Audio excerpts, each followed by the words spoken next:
Hi there, good morning. Just wanted to do a quick video on tyre choice for the Himalayan. I'm just down in the speed shop today. I've got a chap coming down to do a Himalayan day. So we're going to take him out and see what he thinks to the bike with eye on buying one. I've got two bikes. One is running a Mitas EO7 on the front and a K60 on the rear, which is not ideal mixing tyres, but to be honest, they're a very similar tread pattern. So I think the difference is negligible. The other one has got the stock MT60s on. This bike's done about 5,000 miles, so this is obviously the original tyre. I've always liked the MT60s. I have got no problem with them at all, and the new Seat tyres, which to have a very similar tread, I don't think you'd have a problem either. And I actually think they really suit the nature of the bike. For a bike that you're going to do a bit of trail riding, a bit of road, a bit of back road, I actually think this sort of more hybrid tyre, I guess you'd call it an 80-20 tyre, so 80% road, 20% tarmac. I think this tyre really suits the bike, and I don't see this rush to swap tyres out, because I think it handles great on the road. And actually in the dirt, it's pretty good. It's a pretty fine tyre. This one's getting a bit slippy. It's well worn, so that's going to need a change. But when they're fresh, I actually think you've got a lot of rear end traction. A front end grip you could always improve on with a knobbly, especially when it's sloppy mud. But as an all round tyre, I think the MT60 is actually a really good tyre. And what's the beauty of them? They're easy to get on and off. They've got a soft sidewall. Which means even a novice tyre changer can get this off with some levers and a bit of practice and a bit of perseverance. You know, it's not difficult to break the bead. It's not difficult to get the edge over the rim. And so I think these are a good compromise all-round tyre, because I guess you're looking at four real areas when choosing a tyre: performance and what kind of performance you need, tyre wear, how long you need them to last, ease of fitting, and lastly, cost. The only downside with the MT60s is they seem quite expensive when you buy them online through one of the tyre manufacturers. So, which is why I ended up with the Himalayan K60 on this one, which I would say is more of a 60-40 tyre, or maybe a 70-30 tyre, 70% road, 30% dirt. So a bit more traction than the MT60s. The downside with these tyres is that with the Himalayan and the Mitas, very stiff sidewalls, so it's very difficult, I find it, to lever that onto the rim, to break the rim. And if you're on the side of the road on a cold, wet day with firm rubber, I think you could really get into panic mode in not being able to get that off and on. I think the only remedy is to put some slime in the tyre and hope that cures any small punctures. But you know, there's always that time when you're going to need to get a tyre off for whatever reason, and they're a little bit daunting, and that to me is a downside. The upside is they last a long time. I think you should get 10,000 out of a Himalayan rear.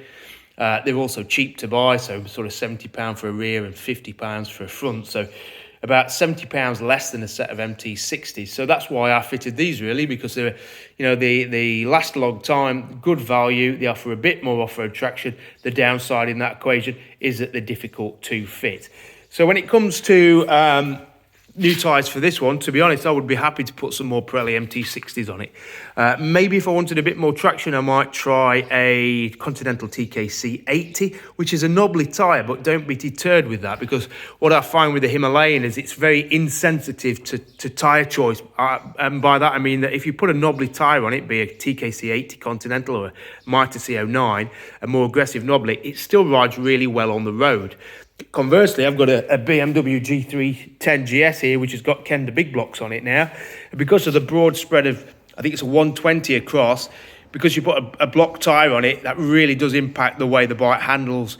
It feels light, and it doesn't offer the same transition into the corners as you get. But put that tyre onto the Himalayan, which has got a narrower gauge 21-inch front, and you generally don't notice the difference between, you know, a knobbly tyre and a road tyre.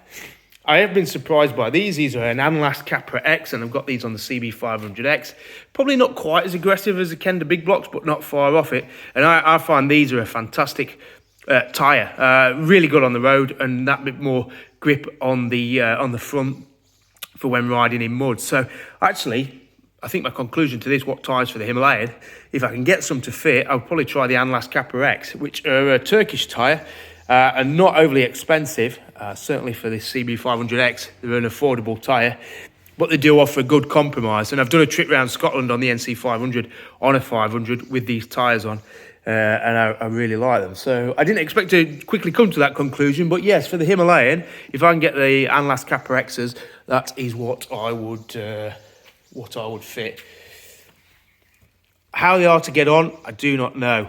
Maybe that's a compromise. Maybe they're a stiff sidewall. What I would say though is because they seem so good on the road, I would say that means that maybe we've got a slightly softer compound than the Kenda Big Blocks or the High Now. So actually, they might be a good all-round compromise. Good price, good grip, easy to fit, and durable. Because the NC 500 trip was about 2,000 miles, and the tyres were nowhere near cooked after that. So there we go. Tyres for the Himalayan.